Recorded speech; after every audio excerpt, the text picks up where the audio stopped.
Hi hello வணக்கம். இன்னைக்கு நம்ம சமையலில் முருங்கைக்காய் முட்டை குழம்பு வாங்க செய்யலாம்.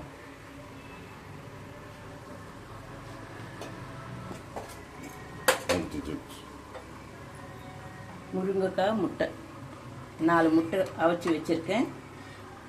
ஒரு சின்ன லெமன் சைஸ் புளி கரைச்சி வச்சுருக்கேன். ஒரு முருங்கைக்காய், ஒரு தக்காளி, ஒரு வெங்காயம், கொஞ்சம் பூண்டு, கருவேப்பிலை, அவ்வளோதான். அதுக்கு தேவைப்பட்ட பொருட்கள். ஆமாம்.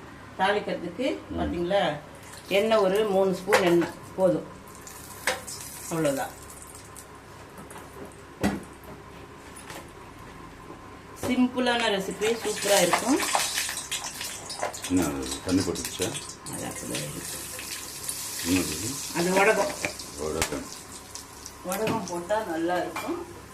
வெஜ்ஜுக்கு நான்வெஜ்ஜுக்கு எல்லாமே போடலாம். காரக்குழம்புனாலே பார்த்தீங்களா, கொஞ்சோண்டு சோம்பு போட்டுக்கோங்க தாளிக்கும் போது, ஸ்மெல்லு நல்லா இருக்கும்.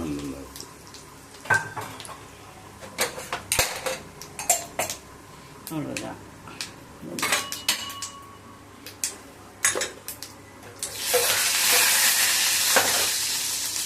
இப்போ வந்து நல்லா பொன்னிறமாக வந்துடுச்சு வடகம். இப்போ தக்காளி வெங்காயம் சேர்த்துக்கலாம்.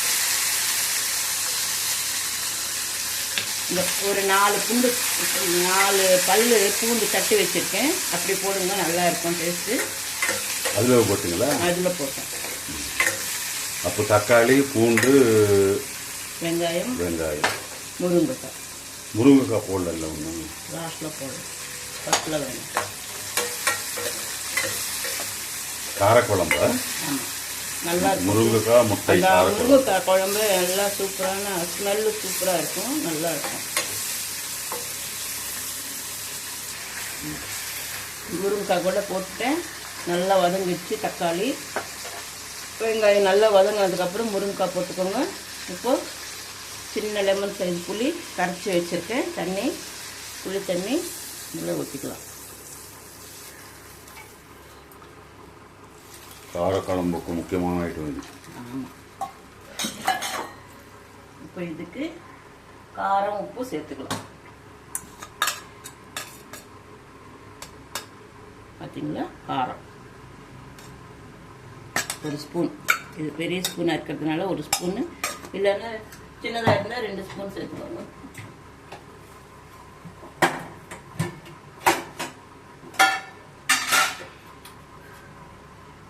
மஞ்சத்தூள், மிளகாத்தூள், மஞ்சத்தூள், சால்ட்டா கல்லுப்பா? கல்லு. பார்த்தீங்களா, அதுக்கு எவ்வளோ தேவையோ அவ்வளோ உப்பு போட்டேன். இப்போ நல்லா கொதிக்கட்டும். லாஸ்ட்டில் நல்லா முக்கால்வாசி கொதிச்சதுக்கு அப்புறம் தான் முட்டை சேர்க்கணும். ஓகேவா? குழம்பு நல்லா முருங்கைக்காய் நல்லா வெந்துடுச்சு. இப்போது முட்டை வந்து இந்த மாதிரி 2-3 இடத்துல இப்படி கொஞ்சம் கட் பண்ணு, அது இது பண்ணு, கொஞ்சம் அந்த குழம்புல உள்ளே ஏறும். அதுக்கு தான் வேற ஒன்று, அந்த காரம் உப்பு எல்லாம் மசாலா அது ஏறுது. அப்படி இல்லாமல் நல்லா கூட உள்ள நல்லா வெந்தும் இல்லை. பார்த்தீங்களா, அவ்வளோதான். இது ஒரு 5 நிமிஷம் வேக வச்சு எடுத்துக்கலாம்.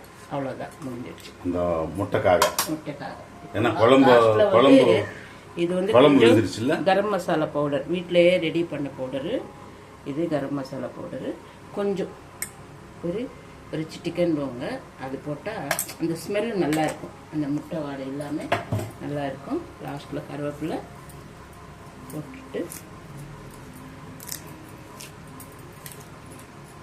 ஒரு 2 நிமிஷம் கொதிக்க வச்சு ஆஃப் பண்ணணும்.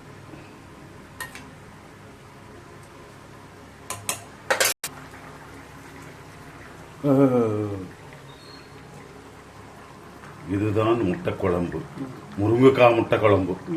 நல்லா வெந்து விட்டது, பாருங்கள். பார்த்தீங்க இல்லையா, முருங்கைக்காய் முட்டை குழம்பு. நீங்கள் பார்த்துட்டு லைக் பண்ணி, ஷேர் பண்ணி, சப்ஸ்கிரைப் பண்ணுங்கள். ஓகே, இன்னொரு முறை பாருங்கள். ஓகே.